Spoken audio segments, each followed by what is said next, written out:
mbao, ozana bumbu, ozana makala, ozana changu. Au comprendre, ozika transport moko.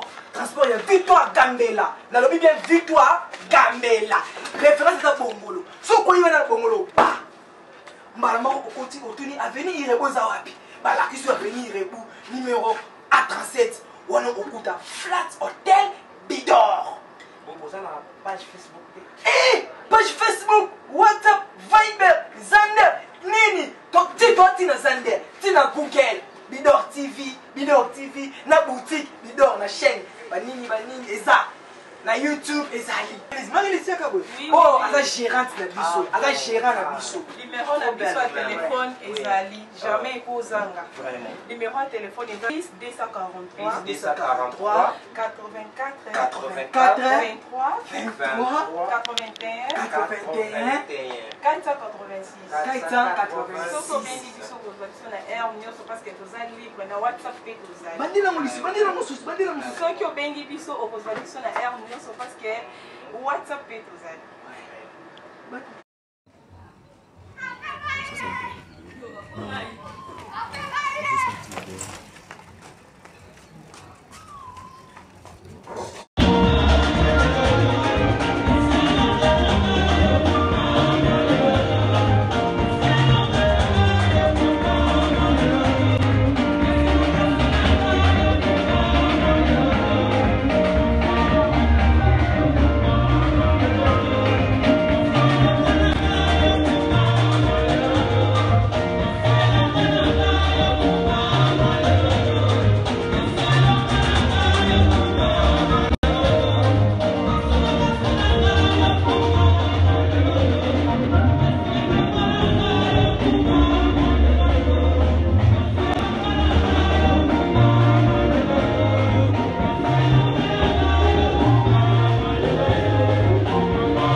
Na jeunesse,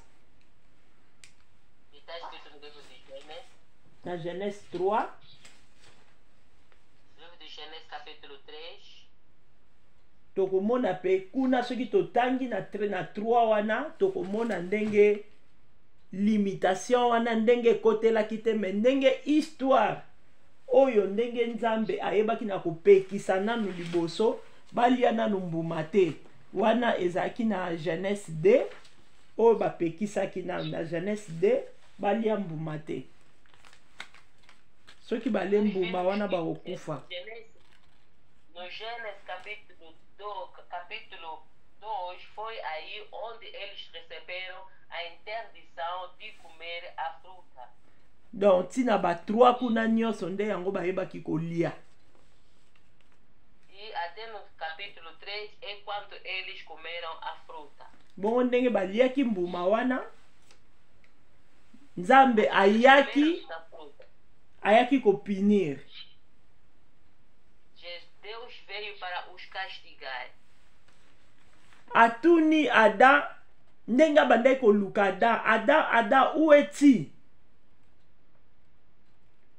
Do jeito que ele procurava Adão, onde tu estás? Adam dalobaki ke na bombami. Foi Adão que disse a Deus que eu me escondi. Nde Nzambe alobaki obombami pona nini? Seke olie mbuma oyo na pekisaki. Então Deus perguntou, e por que você se escondeu? Será que tu comeste do fruto que eu proibi? Nde ya lobi ke mwasi oyo tiaki pe nanga yende muta pesaki nga mbuma nazwaki pe naliaki. E ele respondeu, disse que é a mulher que o Senhor me deu, que me deu comer do fruto interdito. Bongo batuni pe mwasi bongo yo pona nyo salaki bongo. Deus também perguntou a Eva, por que você fizeste isso? O nyoka mutachaki nga nerer.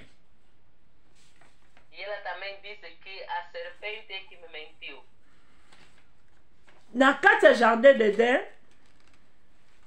no jardim de Eden, na ndenge ya lolenge ya bato ezalaki kaka nano Adam na Eve sima banyama. Primeiro Deus fez Adão e Eva, quer dizer, havia só Adão e Eva e os animais. Donc banyama wana babanda kozala na ye mingi. Et puis nyoka Bible elobi na biso ke azalaki risé. E a Bíblia nos diz que a serpente era muito esperta. Sikoyo Nzambe na kati ya jardin d'Eden abande koya mikolo nyonso kotala bango.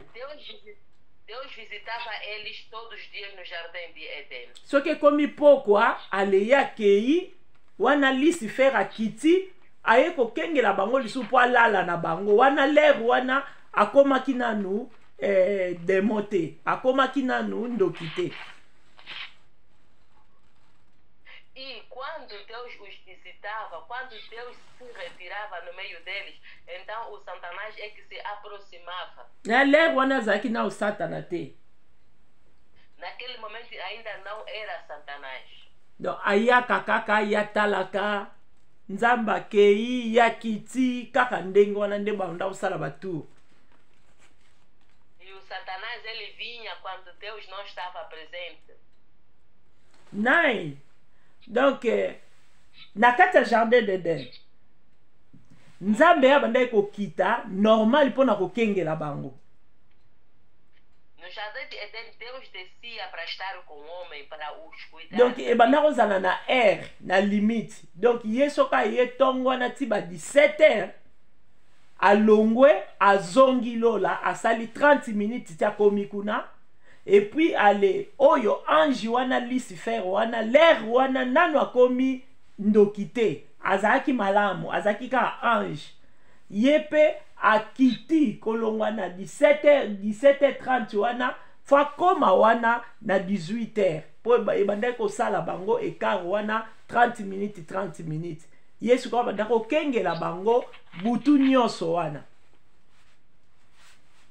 E quando Deus saía da presença de Adão e Eva, então naquele momento descia o Lucifer, que ainda não era chamado de Satanás.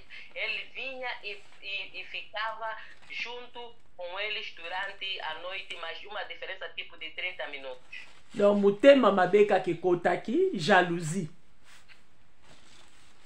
E depois o Lucifer teve inveja do Senhor, ou começou a se orgulhar de si. Donc amoni kabi namoni lokola ba oyo ba leki ngai na bokonzi. Donc bango baza likolo na nga. E ele se sentiu que o homem estava acima dele. Sikoyo Adam ye azalaki prince na kati ya jardin parce que aza mwana ya le roi o eza Nzambe. O Adão era como um príncipe no jardim de Éden, porque o Deus era o pai. Sikoyo Lucifer wana ye posa na ye ezalaki teke pona Eve te. Posa na ye ezalaki ndeke abotola kibokonzi wana oyo bapesaki place Adam. Abotola ki prince wana.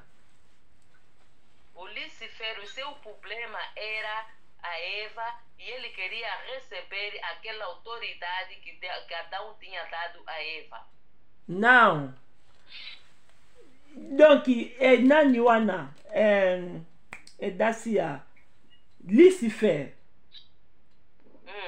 ye alingaki nde pona Eva zaki na pe Eva problème te na Eve. Posa na ye zalaki kaka nde akotisa limitation et place ya Adam. Abotola ye ki prince wana oyo azalaki nango.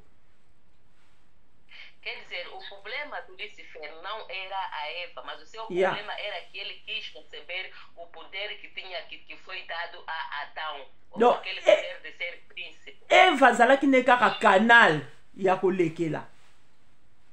A Eva só foi uma ponte para que ele pudesse passar. Siko nenga bande kokita wana abande ka ko observer bango kotala koluka lolenge nini akokotela bango. E quando ele vinha, ele sempre olhava, vigiava para ver como ele poderia destruir a eles ou entrar neles. Nde lokola monaki ke moninga penza ya Eve makasi abanda kozala ntango nyonso ezalaki nyoka, nde siko akotaki na kati ya nyoka. E assim que ele notou que o animal que a Eva mais estava com ele no jardim era a cobra, então entrou através das cobras.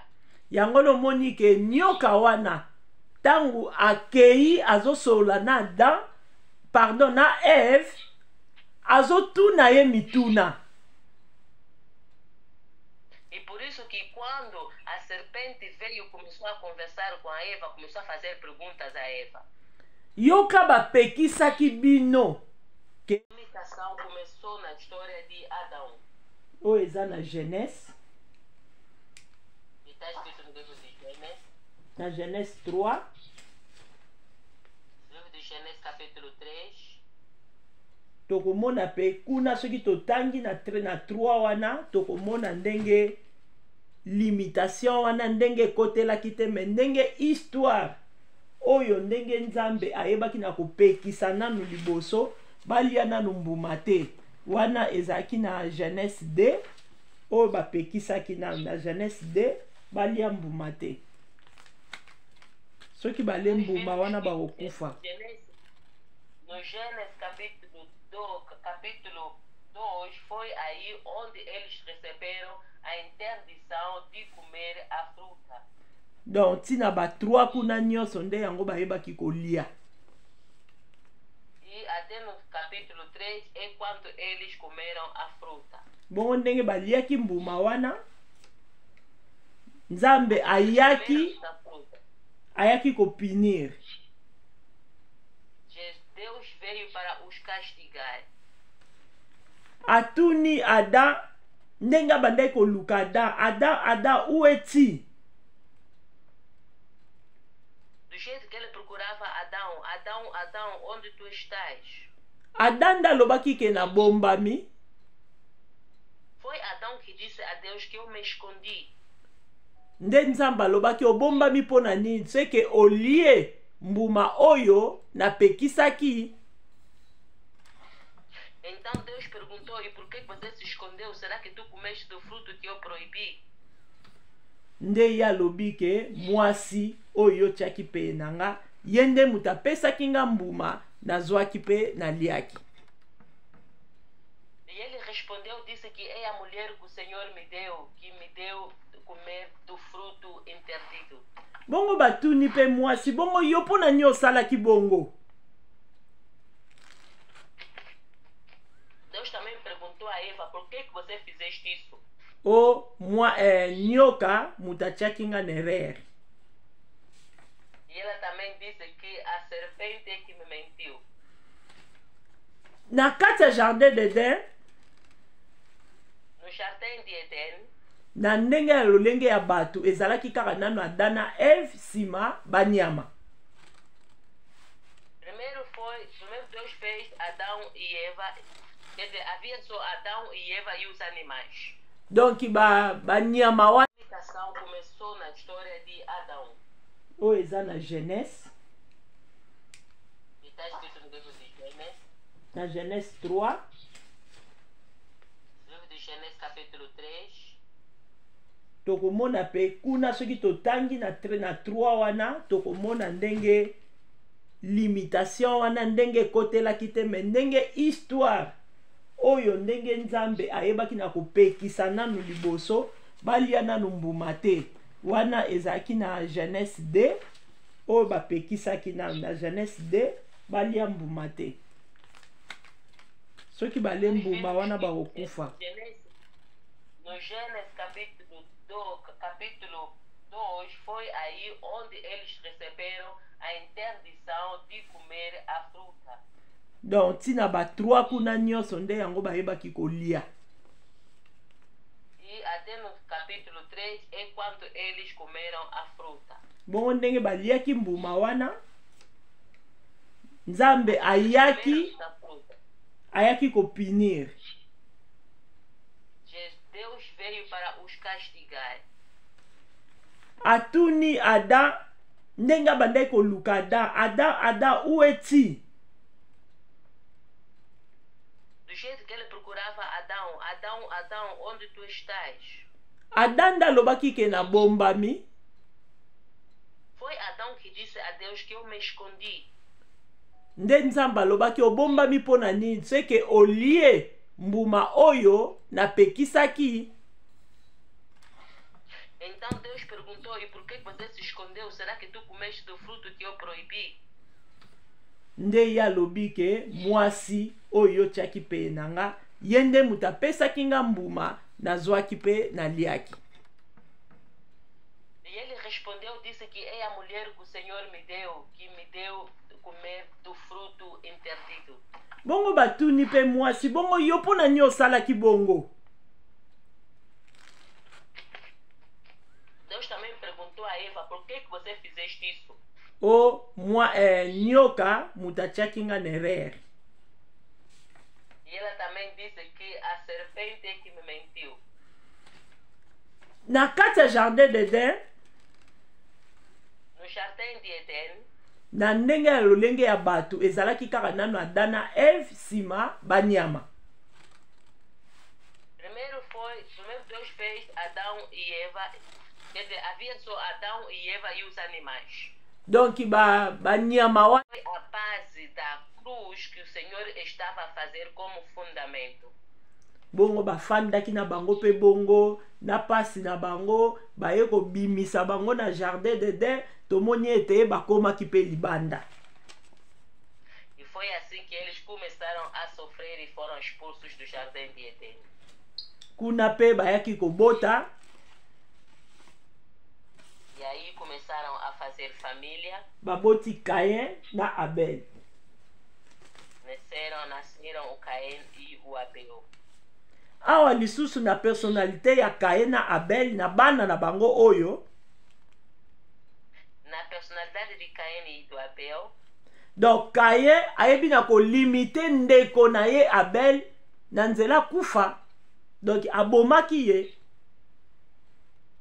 Quer dizer, o Caim, ele limitou o seu irmão através da morte, matando o seu irmão, então limitou o seu irmão. Kuna su nini jalousie kaka. E tudo aquilo por causa de inveja. Donc eza na Genèse 4. No livro de Gênesis, capítulo 4, 4 tina 8. de 4 até 8. Mais na 6 na 7 Mas no verso 6 e 7, Nzambe loko aza bolingo atalisaki ye Deus é amor.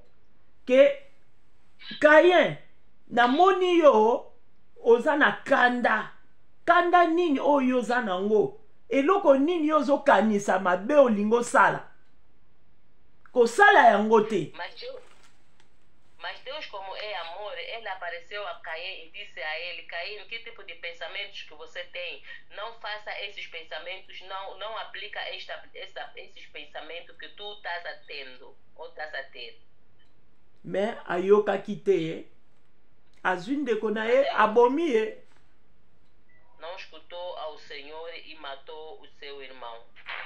Donc makambo yango elekaka na kati ya beglise. E também são as coisas que acontecem mesmo nas igrejas. Bazoteya biso liloba Nzambe tango nyonso. A palavra de Deus está sendo pregada toda hora. Totika mabe, Abandonar o mal tosalaka malamu. e fazer o bem. Mais ata liloba ezoteya mabutu moi na internet, na baligne, na banini nyonso, na beglise. De todas as redes sociais, mas mesmo assim não estamos meter à prática a palavra do Senhor. Yango moni place pasi pe mawa ezaleli. É aí onde tem a tristeza e a pena de nós. Po na verset 6 na 7 wana kaka na chapitre 4 wana ndenge pe Nzambe alobaki liloba place a Cain. Soki agir malamu ekozala pe malamu. mais soki oagir mabe mabe mpe kozala. E foi assim que Deus falou ao Caim antes dele matar o seu irmão. Ele disse: se você vencer esse teus pensamentos, vai ser bom, mas se você não vencer, então vai ser mal para você. No yango wana esengeli na biso oyo toza bandimi oyo tozobenga mabana na Nzambe, ntango tozoyoka liloba na Nzambe esengeli na biso totiaka yango na misala. Por isso, nós como filhos de Deus que somos chamados de crentes, então quando estamos a ouvir a palavra de Deus, devemos meter em prática. Mpo na ngonga oyo ebongi tolala na biso, Porque nesse momento que nós queremos dormir, tokende misala, vamos toza na trabalhar. barendez-vous, Desculpa. toza na barendez-vous, Também temos encontros marcados. me topesi moma oyo mpo na nini? Mpo na kosambela. Embora tudo isso que nós temos para fazer, mas nós dedicamos esse momento para a oração. Me esengeli na biso mpe toyebaka kobanga Nzambe wana. Então, também nos convém também temer a este Deus. Tokobalisa su histoire oyo ya Caïn na 10 vierges wana. Como também podemos comparar a história do Caim com as 10 virgens.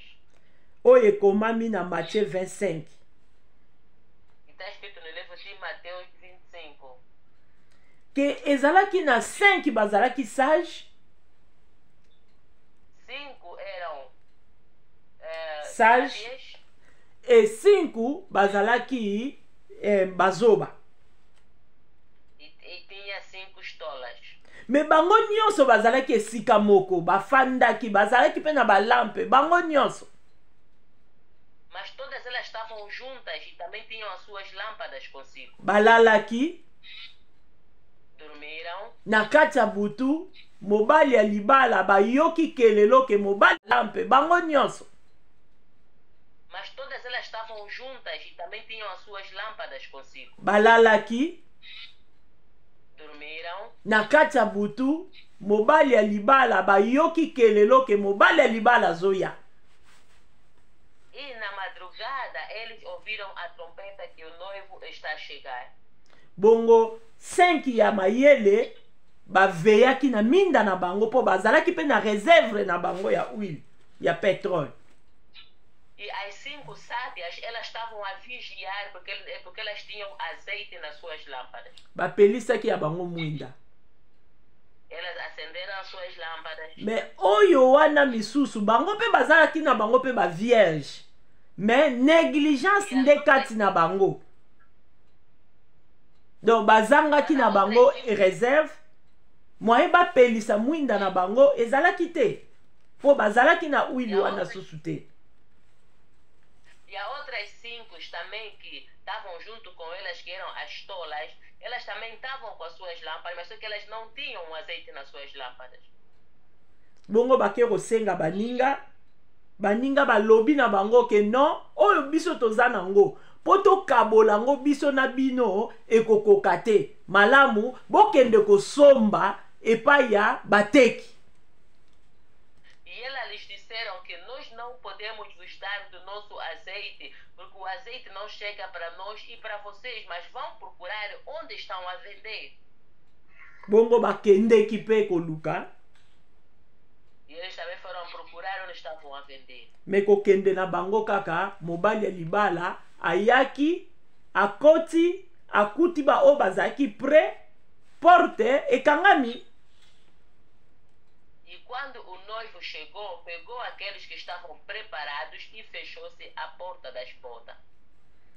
Yango wana tokotanga na 25, kaka na Matthieu 25 wana, na verset moko 13. Então, por isso que vamos ler no livro de Mateus capítulo 25, no verso 13. Oyo azwi atangi na kombo na Yesu. Quem já pegou pode ler em nome de Jesus. Mateus 25, no verso 13.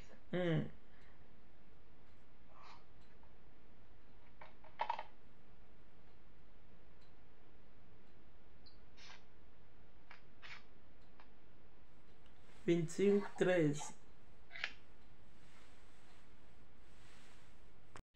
Amen.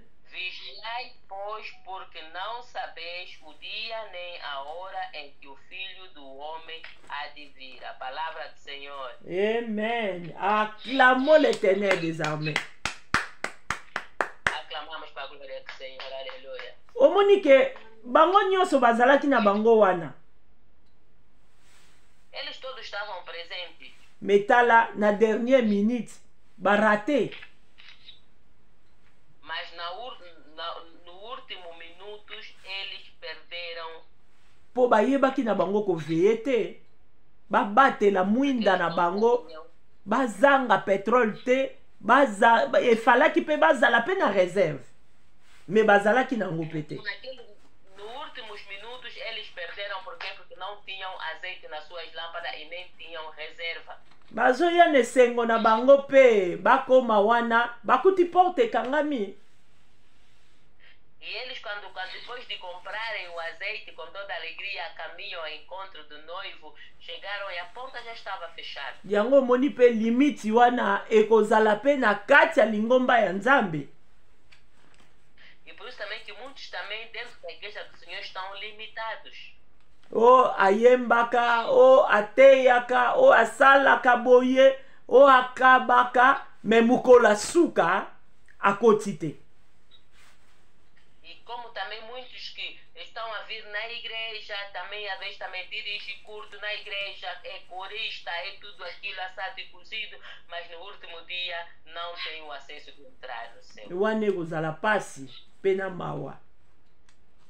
Assim vai ser muito triste.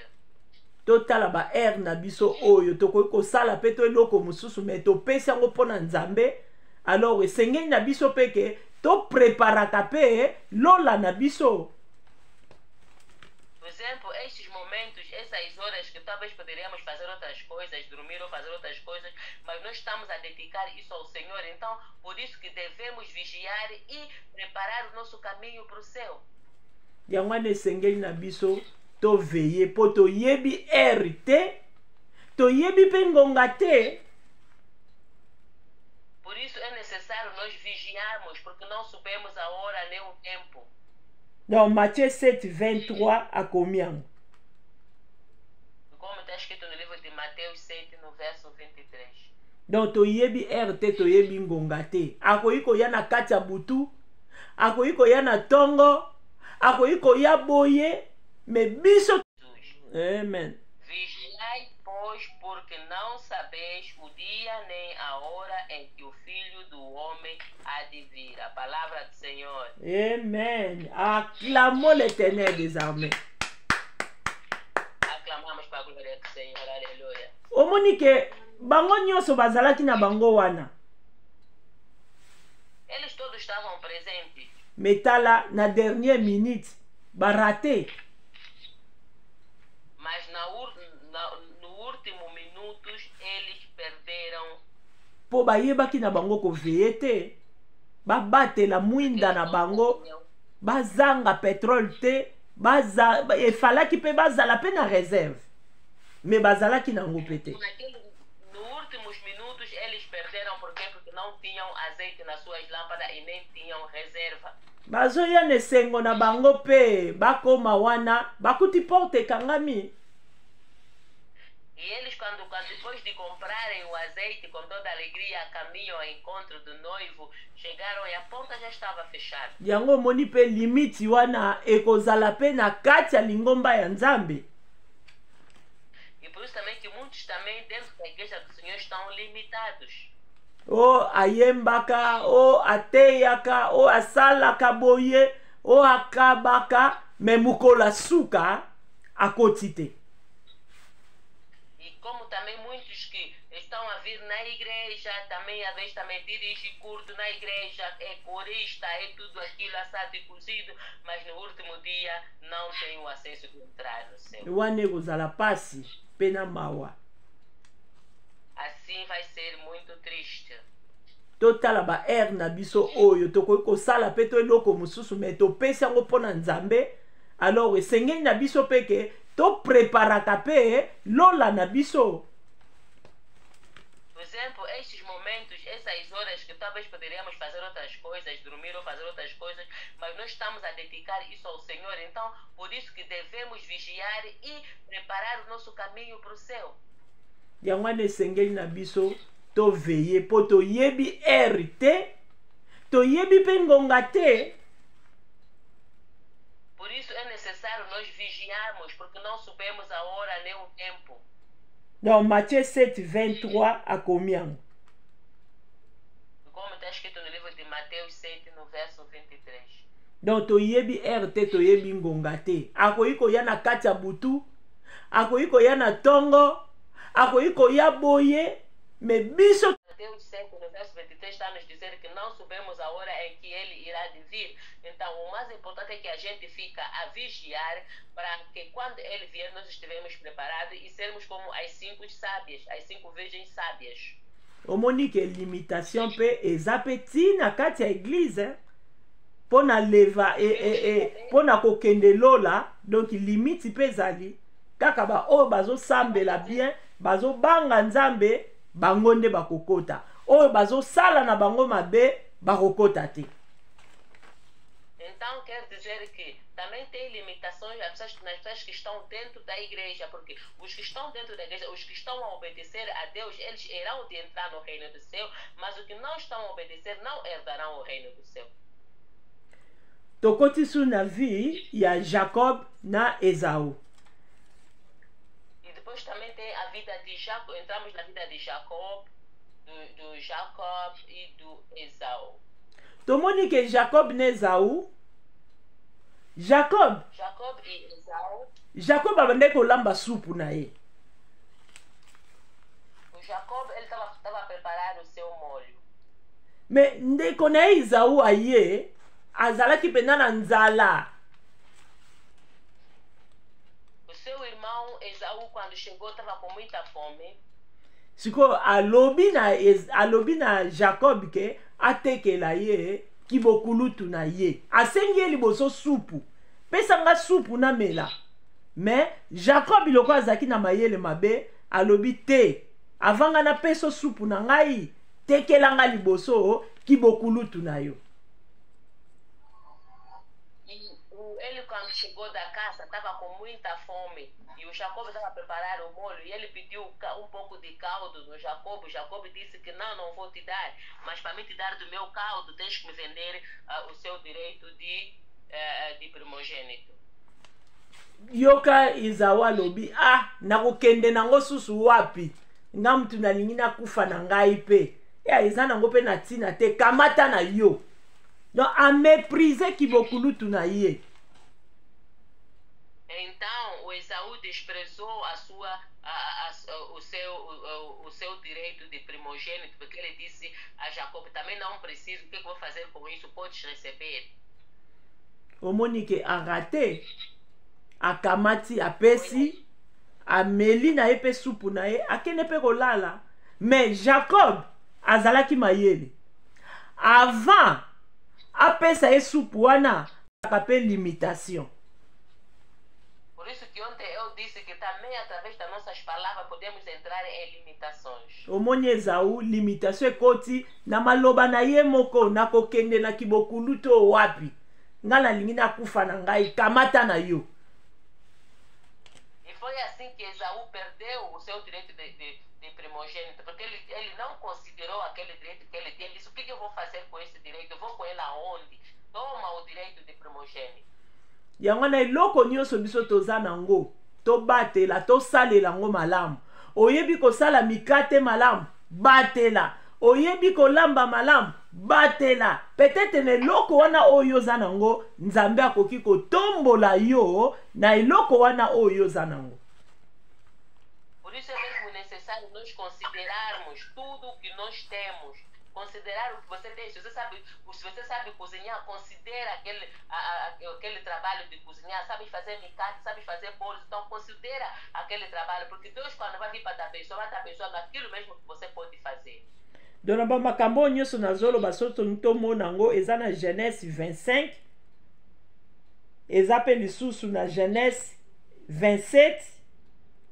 Donc tokomo na Genèse lisusu 28. na Genèse lisusu 32 donc tokomona histoire nyonso wana oyo nazobetela biso ya Jacob na Esau. Então, se queremos saber mais da história de Jacob e de Esaú, vamos ler no livro de Gênesis, capítulo 25, até no capítulo 32 tem essa história. Bongo tomoni lisusu ke Esau a perdre déjà. A côté déjà na kati ya limitation. Ye moko mutaluka ki limitation wana na bomoi na ye. Ele próprio meteu limitações na sua vida. Sikoyo tozongi siko na jardin d'Eden. Voltamos mais no Jardim de Éden. Ki prince ya nani ya Adam elongwaki. Depois do Adão perder o seu direito como príncipe, nalobaki na biso ke Nzambe ndenge amodisaki nyoka ndenge alobaki ke na yo mwasi na yo nyoka na tie limiti kati na bino. como Deus tinha dito à serpente e a mulher, disse que eu meti limite entre a serpente e a mulher. Yango wana esengaki akende kolongola limitation wana. É por isso que Deus tinha que vir como homem, morrer na cruz de Golgota para tirar aquelas limitações que os homens receberam. Yango lera azalaki wana azoloba ke Yesu azoloba boye ke prince ya monde oyo azali koya me ngai naza na eloko moko te ya ye. Foi assim que Jesus disse antes da sua crucificação, disse que o príncipe deste mundo, ele está a vir e que eu não tenho parte com ele. Est-ce que ye wana mutazana, est-ce que ye nanu tout d'abord aza prince? Lucifer wana, est-ce que ye aza prince? Satanás realmente mesmo é príncipe. Aza prince te? Normalmente ele não é o príncipe. Po prince papa na ye aza roi. Porque o príncipe é quando o seu pai é rei. E ye Lucifer wana azalaki na papa te. Mas o Satanás, ele não tem pai. Donc yango wana Yesu ndenga bandai koloba bongo po epai na Yesu ye azalaki crucifié, azalaki sans péché. Jesus, ele dizia isto porque ele foi crucificado, mas sem pecar. Yango wana bandai koloba ke prince oyo azoya me ngai naza na eloko moko te epai na ye. Por isso que ele dizia que o príncipe que vai vir, eu não tenho parte com ele. Yango wana sikoyo esengaki ke fo amata na croix. E por isso que Jesus morreu na cruz ou subiu na cruz. Po akende kolongola limitation wana oyo etiamaki epai ya Adam epai ya Eve na nyoka. Por isso que ele veio para tirar aquela limitação que estava entre a cobra e a serpente. Nde limitation wana soki tolingi totanga ngo ndenge elongwaki eza na Colossiens na 2, donc soki totangi Colossiens 2 14 15 explique domination ba presponte donc ba diabulu bandoki oyo nyonso kaka bata mabe wana donc o ba mami wata ba mari de nuit nyonso donc a dominer likolo na bango akufi na bango kuna nekulusi. E quer dizer que na cruz de Golgota Jesus ele venceu todos os espíritos, venceu a Satanás, venceu todos os espíritos imundos, todas as autoridades e todos os principados. Omoni limitation wana esengaki kaka ke Masia aya kolongola yango. E essa todas as limitações era necessário só o Cristo vir para tirar essas limitações. limitações. Yangwana tozongi sukosu na Jacob. Tozongi su na Jacob. Jacob, ye azalaki na limitation malgré ba benisaki ye. Mais lipamboli wana ebanda kosala te azalaki kaka na limite.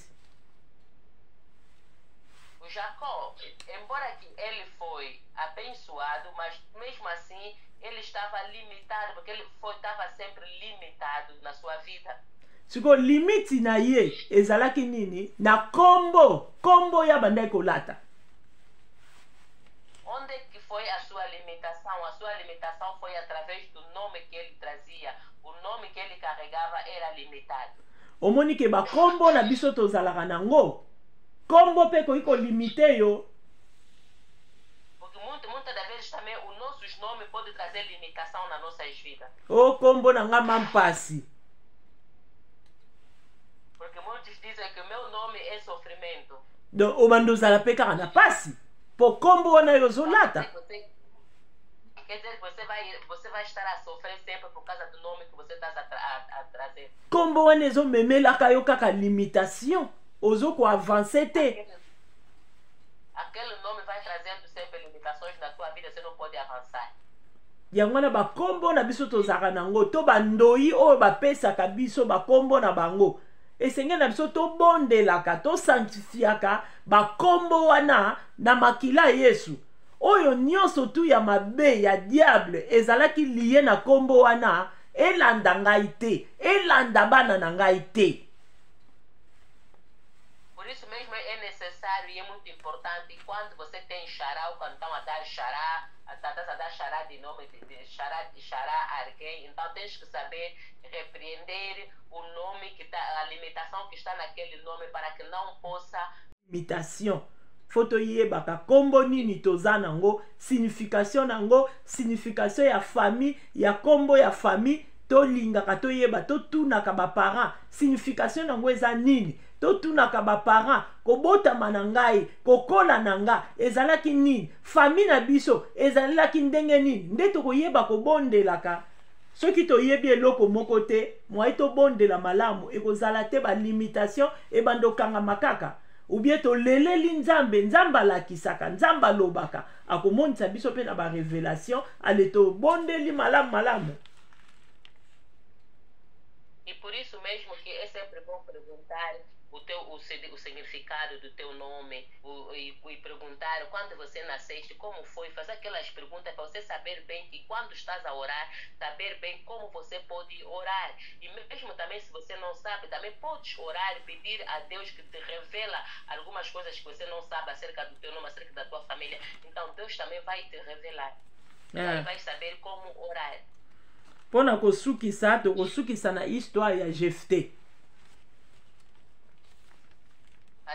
Vamos terminar com a história de Jephté. Oyo ekomami na Juge 11. Está escrito no livro de Juízes, capítulo 11. Donc soki totangi wana tokomona makambo nyonso na koloba. E se nós lermos no livro de Juízes, capítulo 11, iremos de ver tudo que eu vou falar agora. Japhet wana azalaki rejeté na famille na ye, donc ba limitaki na famille na ye. Pona nini azalaki mwana ya deuxième bureau, donc mwana ndumba. Siko bana ya première na kati ya ndaku na bango balobi ke yo za mwana libanda, donc mwana makangu okozwa héritage te na biso, babengani ye ake kofanda siko pa ya batu moko bazangi tina. O Jephté, ele foi filho de uma concubina e ele foi rejeitado. Os seus irmãos não queriam herdar junto com ele, lhe expulsaram de casa e ele foi habitar com uma família que não tinha quase nada. Mais to yebaka ke ata ba rejeté yo. O que nós devemos saber, mesmo se te rejeitarem. Oh, famille rejeté yo, société rejeté yo, partout ba rejeté yo. Soki oza mwana nzambe, soki eloko nzambe foi filho de uma concubina foi rejeitado, os seus irmãos não queriam herdar junto com ele, lhe expulsaram de casa e ele foi habitar com uma família que não tinha quase nada. Mais toyebaka ke ata ba rejeté yo. O que nós devemos saber, mesmo se te rejeitarem, Oh, famille rejeté yo, société rejeté yo, partout ba rejeté yo. Soki oza mwana nzambe, soki eloko ya nzambe eza kati na yo, histoire wana ekobima. devemos saber que se mesmo se te rejeitarem, mesmo se a família te rejeitou, te deitou fora, mas deve saber que se a tua história é diferente, então você irá mesmo de sair daquele lugar. Tomoni ke Jefté wana marge babenganaki ye. Sikoyo bandeko na ye oyo batikalaki. Bitumbe kotaki kuna na Israel. Quando expulsaram o Jefté, depois dele sair da sua família, deixar a sua família, entrou guerra em Israel. Guerre wana bazokoka ngo te. E eles não estavam conseguindo aquela guerra. Bamoni ke baluka Jefté aya po abundela bango, me bango ba rejetaki ye. Baboyaki ye. Me siko ba kesus koluka ye. Eles foram procurar o Jefté para vir combater com eles, mas eles já tinham rejeitado a ele, mas foram à procura dele para lutar para eles. E Jefté lobi, me bino bolingaki ngai te. Siko boye kolandanga lisusu pona nini? E ele disse, mas vocês não queriam de mim, vocês me rejeitaram, agora estão a me seguir por quê? O te yaka, obundela biso, yo kozala no, okokoma na yo chef na biso, acclamons l'Éternel des armées. Glória a Deus, aleluia. Então aconteceu que eles vieram pedir batatinha ao Jefté para ele voltar e disserem, vem, se você voltar, você pode até tornar nosso chefe. Abi donc songa na keko bunda na longi bitumba wana pe. Donc nga chef na bino. Babi oui, yo penda chef na biso, to signi yango penza, to ndimi yango penza, donc to kolongole loko yango te. Donc yo penza ozala chef na biso, yango wana yaka to kende. E ele disse a eles, fez a pergunta, disse, se eu vir com vocês e eu lutar, ganhar aquele combate, aquela guerra, então eu vou ser vosso chefe. Disseram, sim, se você ganhar, você vai ser nosso chefe, vem conosco. Bongo avaba kende, Jefté abondeli nzambe, asali ve place nzambe. E antes dele ir, o Jefté orou a Deus e fez uma promessa ao Senhor. Promesse na ezalaki nini? Soki akei abundi bitumba wana agani yango. Tangu ya zozonga na ndaku na ye. Mutu aliboso kaka bakokutana na ye boye. Na porte kaka ya ndaku mutu bakokutana na ye. Mutu wana akopesa ye mbeka. Akopesa ye sacrifice.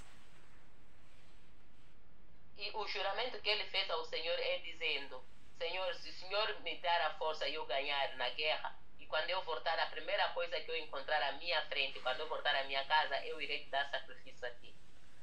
Batiaki ye pe chef akendeki abundaki, ndenga asambelaki nzambe, nzambe pe asungi ye, aganyaki pe bitumba. E ele foi, como ele tinha jurado, chegou à guerra, lutou, ganhou a guerra, e quando voltou também, e fez também como ele tinha dito a Deus. Tango azozonga kaka, kokoma kaka komi kaka na porte, mutu aliboso akutamaki na ye, finiki na ye, po azaki kaka na mwana moko kaka. Mwana ngo abimi, aye koyamba ye, azako beta tamboure, donc azo beta miziki, azo bina.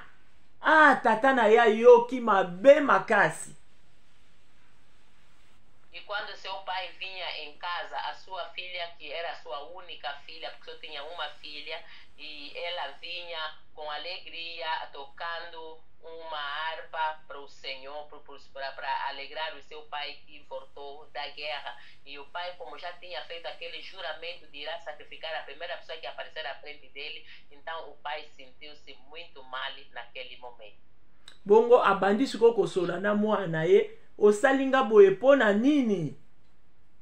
ngai nasalaki ve oyo kaka nakokutama na ye donc mokolo nga nakozonga donc nakopesa ye sacrifice sikoyo yo kaka pe muta liboso mwana moko pe kaka yo po yaki kobima po eloko oyo venga na sali nakoki kolongola ngo te fo etikala kaka ndenge wana. E ele começou a contar a sua filha, porque o que tu me fizeste? Eu fiz um juramento ao Senhor que quando eu vier da guerra, a primeira pessoa que eu encontrar que eu encontrar no meu caminho quando eu voltar a casa, então, filha, por que me fizeste isso? Donc mwana wana pe aboyi na ye talobi ah papa oyo lobaki epa ya nzambe okoki pe kolongola ngo te parce que nzambe ngo pe alongisi yo alors faut sala ngo kaka oyo lobaki mais e ela disse ao seu loba expliquer nanu. Ela disse ao seu pai, então pai, já que você fez um juramento a Deus, Deus também te deu a vitória que você tinha pedido, então tens que cumprir o juramento que você fez ao Deus. Mais asengi ye nanu atike apesa ye nanu 2 mois akende na montagne na bakamaradi na ye po bakende kolela na tina na kimoseka na ye. Então ela pediu ao seu pai para lhe dar tempo de 2 meses para ela ir na montanha com as suas amigas para chorar a sua virginidade. Et puis papa na bango pe atikaki akei tangu pe 2 mois pe koki aye pe kozonga alobi pe na papa na ye bon na si na zongi yo osala o ndenge yo lingi.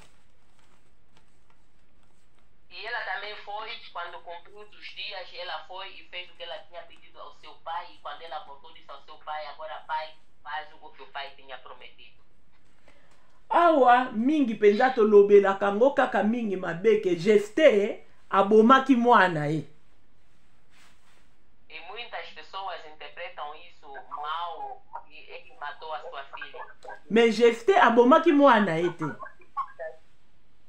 Mas ele não matou a sua filha. Parce que limiti wana elingaki kolongwa kaka na Yesu Masiya nde mtufa sopa makila ye nde mtufa zala sacrifice oyo akobikisa humanité mobimba. Porque aquele era a imagem de Jesus Cristo que poderia vir morrer para salvar toda a humanidade. Donc po makila Yesu eko limbisa makambo nyonso pe ekopesa biso pe bokonzi. Porque o sangue de Cristo é que perdoa os nossos pecados e que também nos dá o poder. Donc yangana Jefté abomaki mwana ete abomaki nde génération ya mwana na ye. Soki tolobi génération, c'est-à-dire akobota te, akobala te, donc akozala ta neloko te. Donc akeko kotise na maser. Então ele não matou a sua filha, mas matou a geração da sua filha, porque a sua filha não teve descendência. Ata neloko te, donc akeko kotise na maser. Então ele não matou a sua filha, mas matou a geração da sua filha, porque a sua filha não teve descendência, não teve nada. Yango soki totali pe nzambe wana ye moko asengaki Abraham Isaac. Ye muta asengaki Isaac. E nós vimos que Deus é que pediu a Abraão o seu primeiro filho, o Isaac, ou o seu So Isaac kaka ya. Donc tango akena ye Abraham azwi Isaac atiene tumbelo po atumba ye mbeka. E quando ele foi com seu filho, então ele pôs no altar para o sacrificar. Nzamba lobi na ye longola mwana na yo wana. Kamata beli eza wana. Deus lhe disse, não sacrifica o seu filho, mas pega a ovelha que está aí ao lado. Donc afungoli ye pe mbala moko misu lere azolongola mwana na ye na etumbeli wana nzamba afungolaki Abraham mbala moko misu. E quando ele tirou o seu filho do altar, Deus abriu os olhos de Abraão. Donc amoni le grand prophète oyo aza Isaac ye moko oyo akosopa makila pona humanité mobimba to bikisama. E ali ele viu a ovelha que era o grande profeta, o grande profeta que poderia se entregar a si mesmo para tirar o pecado da humanidade. Donc tokotanga ngo eza na Jean 8 na 56. João capítulo 8 no verso 56. Donc tokomona ngo kuna ke nani Abraham azalaki ne sengo abandaki kosepela ndenge amonaki vraiment ke Yesu aza crucifié ne kulus. Donc na ndenga vision po bafungolaki ye miso amonaki. E o Abraão ele estava bastante alegre vendo Jesus em visão, que ele que poderia ser a ovelha que podia ser crucificado para toda a humanidade, e ele estava bastante alegre porque os seus olhos lhe foram abertos. Natangi yango muke na français 8:56. Abraham, votre père, a tressailli de joie de ce qu'il a verré mon jour. Fungolaki Abraham balamoko miso. E quando ele tirou seu filho do altar, Deus abriu os olhos de Abraão. Donc amoni le grand prophète oyaza Isaac yemoko oyo akosopa makila pona humanité mobimba to bikisama. E ali ele viu a ovelha que era o grande profeta, o grande profeta que poderia se entregar a si mesmo para tirar o pecado da humanidade. Donc tokotanga ngo eza na Jean 8 na 56. João capítulo 8 no verso 56. Donc tokomona ngo kuna ke nani Abraham azalaki ne sengo abandaki kosepela ndenge amonaki vraiment ke Yesu aza crucifié ne kulus. Donc na ndenga vision po bafungolaki ye miso amonaki. E o Abraão ele estava bastante alegre vendo Jesus em visão, que ele que poderia ser a ovelha que podia ser crucificado para toda a humanidade, e ele estava bastante alegre porque os seus olhos lhe foram abertos. Natangi yango muke na français 8:56. Abraham, votre père, a tressailli de joie de ce qu'il a verré mon jour qu'il a vu, et il s'est réjoui. Donc wana siko Yesu mtazo betela batu lisolo ke tala Abraham ndenge asepelaki ndenge amonaki oyo ezalaki kufa na nga. Donc asepelaki makasi. Aqui a Bíblia está a dizer: Abraão, vosso pai, exultou por ver o meu dia e viu e alegrou-se. Donc atondisamaki ne sengo. Donc yangwana ezalaki teke fo Isaac ye akufa. Non. Donc Isaac azongaki epa ya mama na ye Sarah.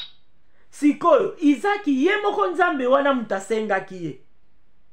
Babomi ekutu te. Bongo siko oyo Jefte alingi apesa mbeka na volonté na ye moko ekosimba ndenge.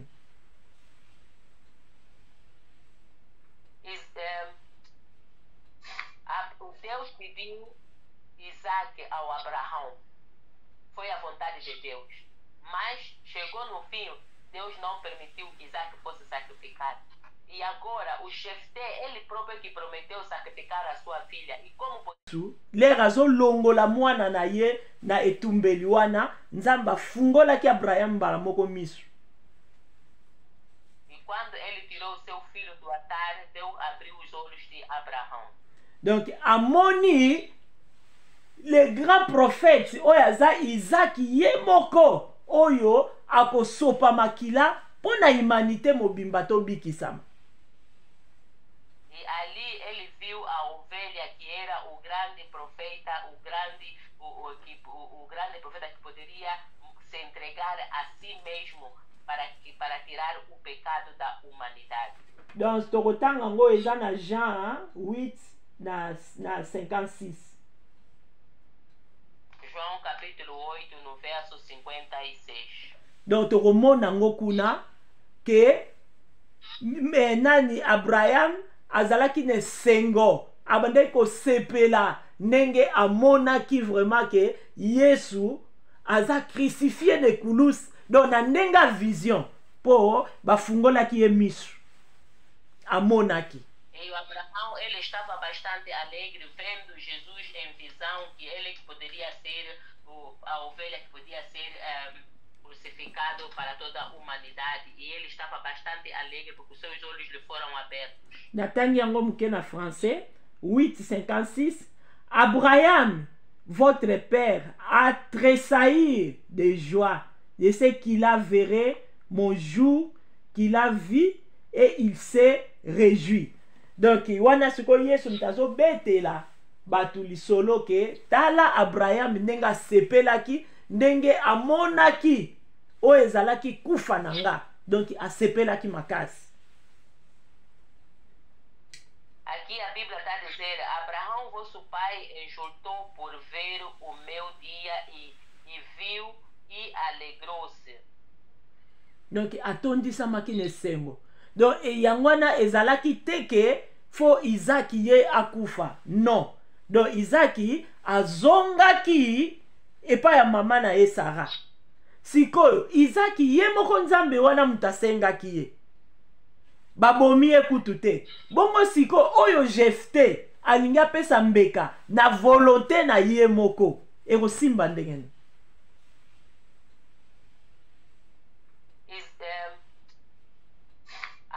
Deus pediu Isaac ao Abraão. Foi a vontade de Deus. Mas chegou no fim, Deus não permitiu que Isaac fosse sacrificado. E Jesus lhes deu o poder e a autoridade de quebrar, de quebrar e de neutralizar todo o poder da limitação. En bref, yangwana na nyonso tangu kaka limitation ekutami na bomoi na biso ezosenga biso kaka tobondela tolukelongi ya Nzambe. Tangu tobondeli pe totambolaka na crainte à l'Éternel et Nzambe wana changer o eza pe situation na biso. E por isso que em qualquer momento que você achar uma limitação na sua vida, o importante é você orar a Deus, porque só Deus pode tirar aquela limitação e também andar no temor da palavra do Senhor. Po ete Nzambe sa longola limitation wana yango wana loba na biso ke na salela bino projet ya bonheur et non ya malheur.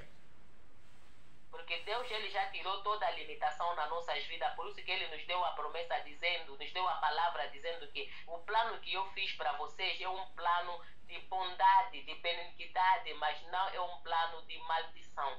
Yango wana tokanga makana na Nzambe to bondela kaka Nzambe atikaka ba oya yete. Ata lelo ozwi te. Porque Deus nunca abandona os seus filhos. Donc ndenge Clovis makola yemba na ye. Ata lelo nazwi te. Lobi na kozwa e. Mabeliwa e yelanga. Mande Nzambe aboya e.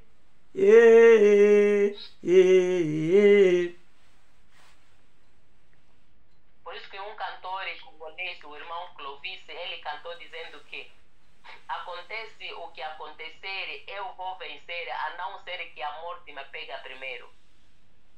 Donc yangwana tangu tozana bomoi, tozana un espoir ndenge Ecclésias elobi. Por isso que no livro de Eclesiastes está escrito que enquanto há vida há esperança. To perde espoir te. Não vamos perder a nossa esperança. Toyebi que limitation esekweyisama. Porque as limitações já caíram nas nossas vidas. Yangwana to programmer sikoyo eloko nyonso yo za nango posa place ya Nzambe. Po Nzambe ana yemoka lobi yaka na mikumba na yo nyonso epai nanga ngana kopesa yo ezangi kilo. Yaka na susi na yo ngana kozwa soin na yango. E por isso que vamos declarar tudo que nós queremos a Deus e Deus vai nos dar, porque Ele disse: vinde a mim todos que estão cansados e carregados e eu vos aliviarei. Yangwana to bonde na kombo na Yesu pona kusenga epo alobi oya sengaka azwaka tozala nde na kondima. Então por isso vamos pedir a Deus neste momento bana na biso na mabota na biso po balobi moko soki abongwani libota ne mobimba ebikisami. tobondeli mpe na kombo na Então, Yesu. agora vamos orar, vamos declarar boas palavras, a bênção para nossa família, para nossas casas, para nossas vidas, porque da Bíblia também diz que quando um se arrepende, toda a sua família será salvo. Tobondeli na kombo na Yesu. Oremos em nome de Jesus Cristo. Aleluia. Okumba mayo sanjo la mayawe. Okumba mayo neto la mapapa pamba te obongi na lokumu. Aleluia, Pai da Ozanzambe glória. malamu Dieu de gloire.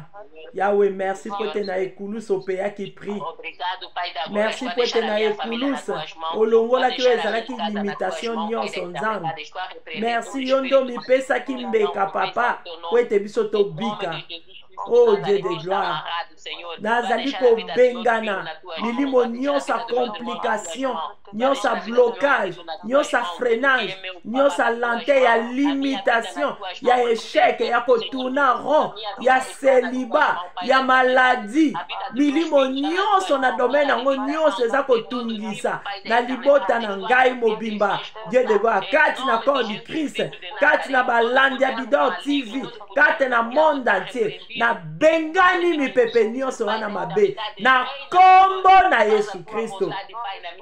Dieu de gloire, merci po ete yo osala biso ngolu osalila biso projet ya bonheur eno ya malheur. Merci po ete bonheur ezobila moko na moko na monde entier mobimba oyo nyonso ataleli yo akoyokisa masoni ata mokolo moko te kokisela moko na moko Dieu de gloire posa na bosenga na ye mila epai na yo eza mokolo moko Dieu de gloire mokolo moko eza mila tozokoma presque fin de l'année Dieu de gloire Yahweh salela biso ngolu afin que kembo gloire honneur tokozongisa be epai na yo lolenge ete mokola lelo ezali production na abondance Seigneur tika ete bokauki tobengani yango na kombo na Yesu Kristo toprogramme production na abondance na bomoi na biso oyo ezobota te ebota au nom puissant de Jésus-Christ de Nazareth.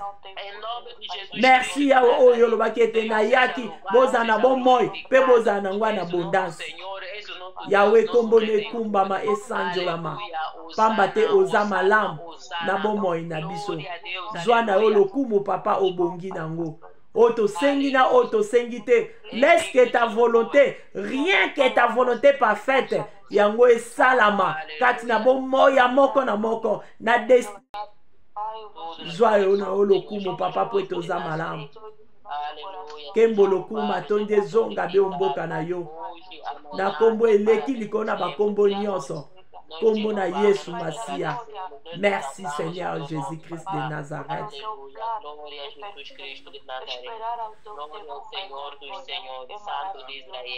Incomparável, Deus. Obrigado, Senhor, pela bênção, pela libertação total da minha vida, dos meus filhos, da minha família, do meu marido, em nome de Jesus Cristo de Nazaré.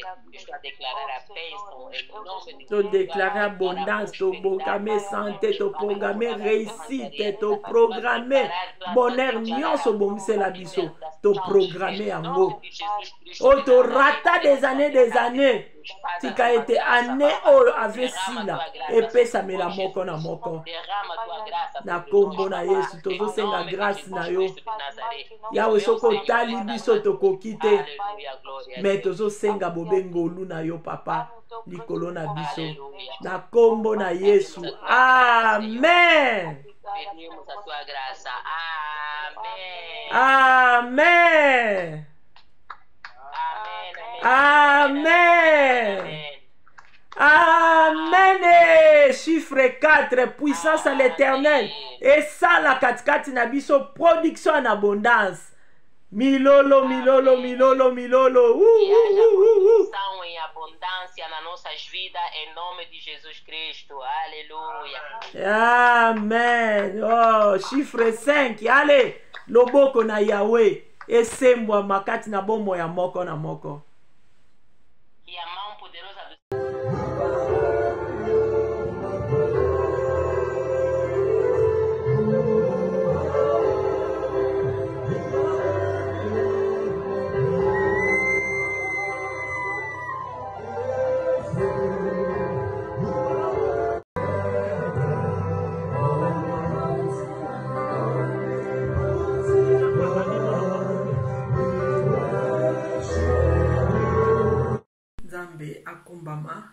tobandaki na ye toyebi na clôturer na ye.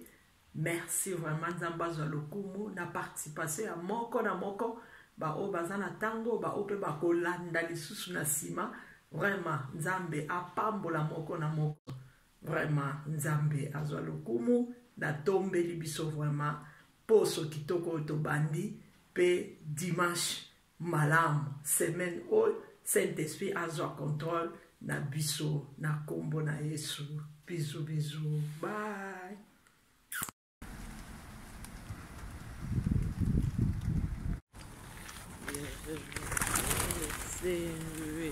Alléluia. Alléluia.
Maison de passage na biso.